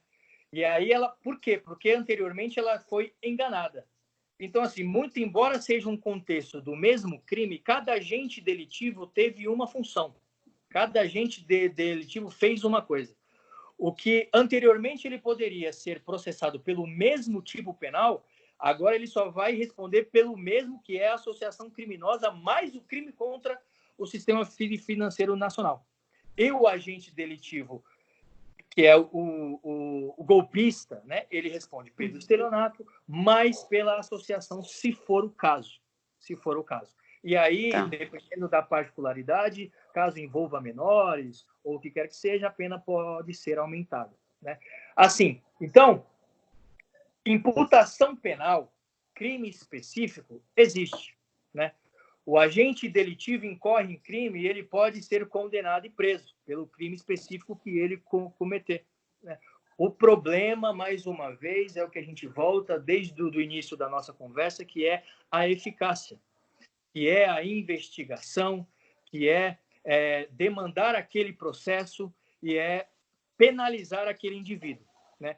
E aí, na maioria dos casos, aí, como você mencionou, o agente delitivo realmente está fora do território nacional, ele está fora do Brasil, ele está em outro país e até mesmo países que possam ter tratados que não fazem a extradição, se for o caso. Olha o problemão.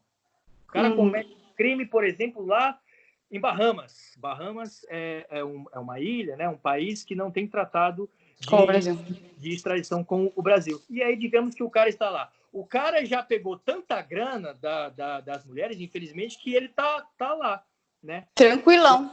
E ele continua cometendo novos crimes. E aí, como é que põe a mão nesse cara? Infelizmente é difícil. Se já é difícil pegar o cara dentro do território nacional, dentro daquele mesmo estado, imagina em um outro estado, imagina em um outro país. Ainda mais se esse país não tiver o tratado. Não, eu consegui um só, em Abuja, na África, mas foram, assim, 3 meses, 4 meses, eu mandando cerca de 30, 40 e-mails por dia para a polícia de Abujá, para até que alguém falou, essa mulher tá louca, vamos falar com ela para ver o que ela quer, né? Exatamente, tá? Aí, Então, assim, e isso foi você, né? Uma pessoa particular, né? Uma pessoa que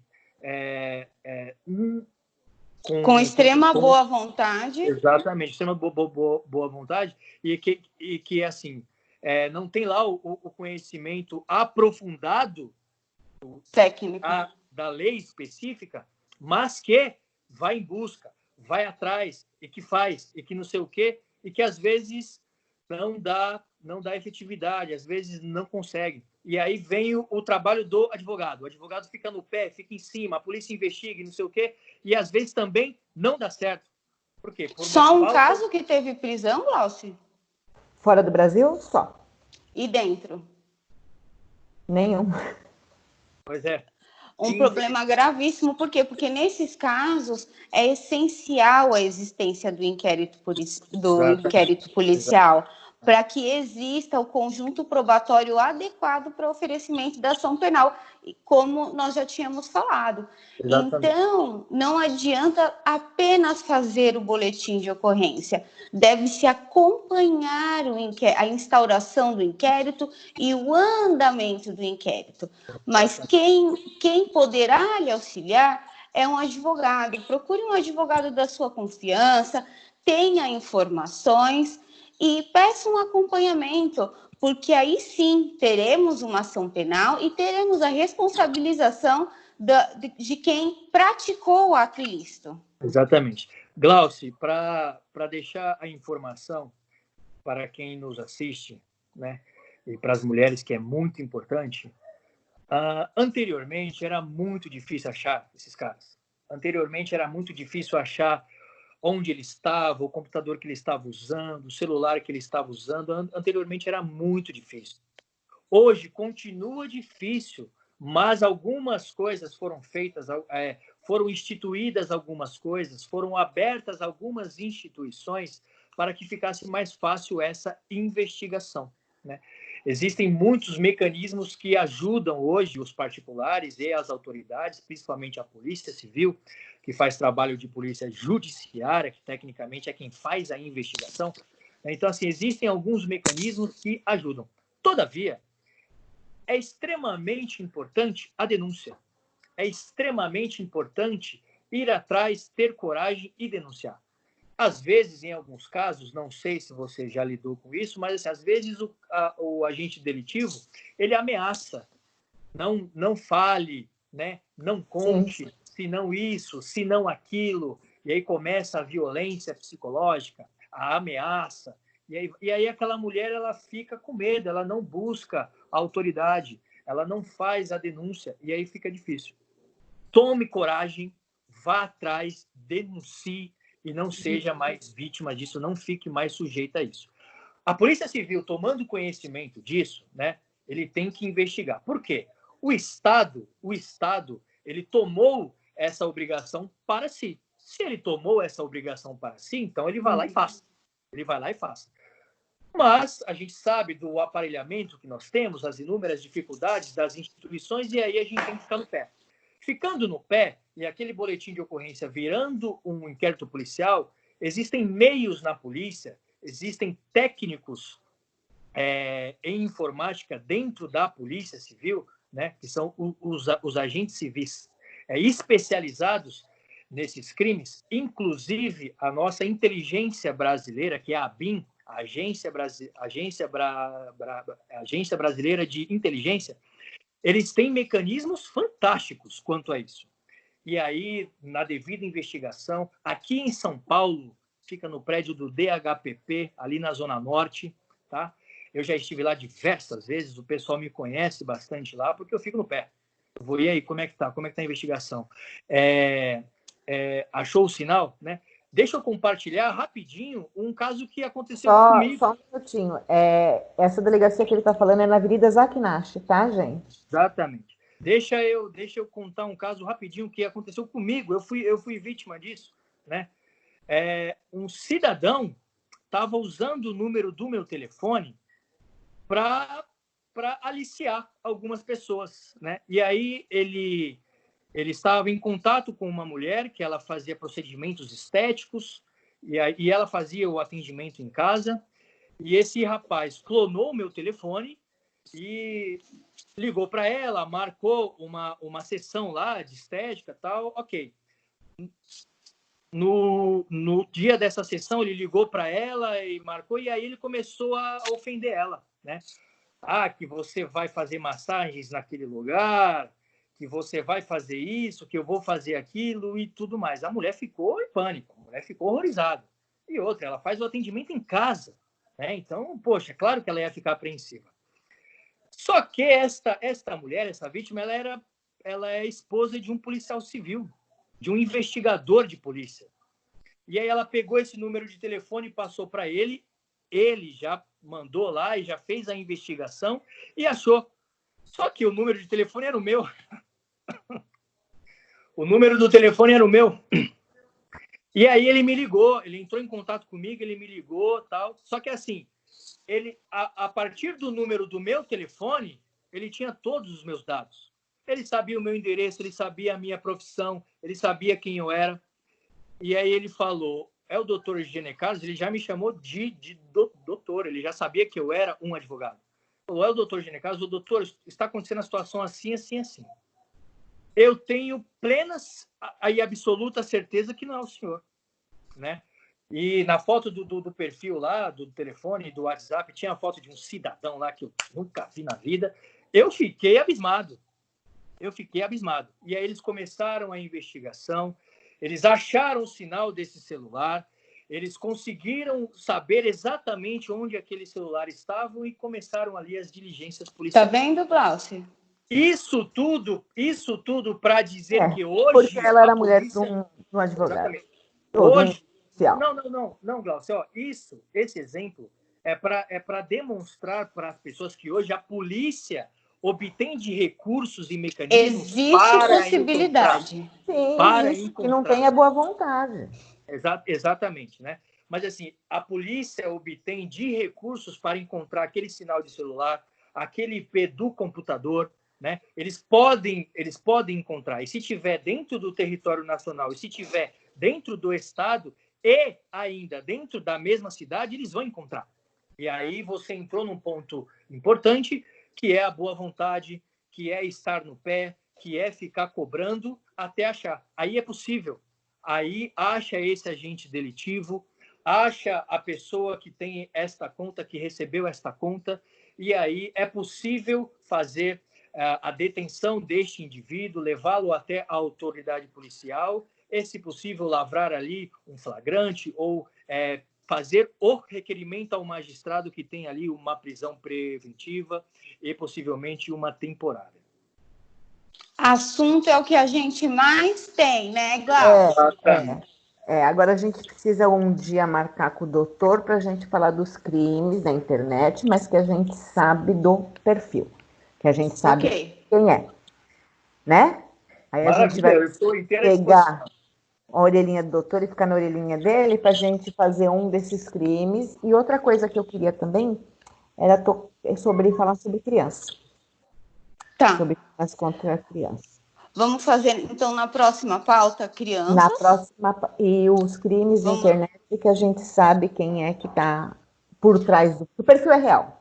Uhum. Então, vamos falar de ECA, proteção da criança, não é isso, doutor? Maravilha. E os crimes praticados por meios virtuais, na sua próxima participação, que nós já estamos lhe convidando e agradecendo a atenção, a disponibilidade de participar aqui com a gente. Eu queria agradecer muito, foi muito bom conhecer o senhor, e olha, o PDT mostrou... e uma coisa que a gente precisa marcar, que eu acho que ainda é mais prioridade, sobre intolerância religiosa, porque nós estamos com... vou colocar na sua pauta, doutor Eugênio Carlos. Nós estamos com um evangélico aqui, nos apoiando, nos dando exemplo que a gente é irmão, que a gente está tudo unido, porque a gente se respeita, se ama, e Deus é único. Né? O meu, o do senhor, o da doutora Esther, a gente tem que ter esse respeito e esse amor pelo próximo, porque é isso que todas as religiões pregam. Né? Será um imenso prazer tratar de todos esses assuntos e demais que vocês quiserem. Glauci, o Código Penal ele é extenso em crimes e existem as chamadas legislações extravagantes, que são os crimes que não estão dispostos no Código Penal, né? Se você quiser, eu estou inteira disposição para falar de todos esses crimes com você a hora que você quiser. Certo? Eu ia amar, Será um imenso pegar prazer. o Código Penal inteirinho. Eu tenho o livro do Código Penal, tá? Eu ia Ótimo. amar pegar esse livro do Código Penal aí e explorar muito o senhor, porque a pessoa falando, explicando, é melhor até que ler, né? Porque o livro do Código Penal desse manhã, prazer. A gente né? só marcamos gente... certinho o dia e um horário e estarei à inteira disposição. Nós vamos falar muito sobre mulher, sobre criança e sobre crime virtual, porque é o que eu mesmo abracei para fazer. Não adianta a gente abraçar tudo, tem que deixar um pouco para cada um, né? Sim. E tem muito que acaba não fazendo nada. A gente precisa focar nessas três metas aí, que precisa melhorar, e precisa melhorar muito em relação à legislação do crime cibernético, está deixando muito a desejar. A gente precisa ver o que ela pode fazer também nesse sentido. Muito obrigada aos 2 doutores da minha vida. Por nada. Muito axé. Muito obrigada pela oportunidade. Obrigada, doutor Gene Carlos, por participar. Muito obrigada. Estou muito feliz, viu? Tá certo. Minhas queridas, minhas caras, né? Muito obrigado pelo convite. Muito obrigado pelo espaço. Muito obrigado pela oportunidade. Eu espero ter conseguido contribuir com o esclarecimento das informações, né? Peço perdão por algum equívoco, alguma coisa, mas eu me coloco à inteira disposição para ajudar a abrir o conhecimento, né? Passar, como eu disse, um pouquinho de conhecimento que nós temos para que as pessoas se informem, fiquem qualificadas e comecem a questionar, tá? O conhecimento, ele não ocupa espaço. O conhecimento ele é extremamente importante. Então, se você buscar e se você se informar, você certamente poderá questionar, você certamente conseguirá se defender, tá? Que é o mais importante. Mulheres, não se calem. Vítimas, não se calem. Se você é mulher, se você é homem, se você é LGBT, o que quer que seja, é vítima, não se cale. Busque os seus direitos, busque fazer o boletim de ocorrência, busque um profissional da área que é para poder te orientar e poder te acompanhar nisso tudo, tá certo? Mais uma vez, foi um prazer incomensurável. Mas é um homem que fala muito difícil com a gente, né? Ele é a coisinha mais fala bonito. A gente tem que conversar com ele com o dicionário do lado, doutora. Imagina, que é isso. Mas eu já vou... Hoje mesmo eu vou agendar, vou pedir para ele disponibilizar um dia da semana que vem para gravar com a gente esses outros assuntos e outros que, Glaucio, se você entenda como pertinente na semana. E já está amarrado aqui no vídeo, porque ele não pode escorrer. Eu acho que vai ser muito bom a gente falar da intolerância religiosa, né? Será um imenso prazer. Se me permitem, posso aqui divulgar minhas redes sociais? Claro! Não. Claro! Bom, gente, no Facebook vocês facilmente me acham pelo meu nome, Gene Carlos Alencar, tá? G normal, Gene Carlos, tudo junto Alencar. Com esse nome não haverão muitas pessoas. É só clicar lá na minha fotinho, que estou eu lá. No Instagram é genecarlos_Alencar, né? Eu também faço um trabalho de vídeo, eu faço vídeos, tudo voltado para a área criminal, a área penal, processo penal e legislação extravagante penal, tá certo? Mais uma vez, foi um imenso prazer. Muito obrigado. Obrigada. Um beijo. Obrigada, axé. Muito axé. Até a próxima. Deus abençoe a todos. Amém. Tchau. Até a próxima. Tchau. Mas a gente...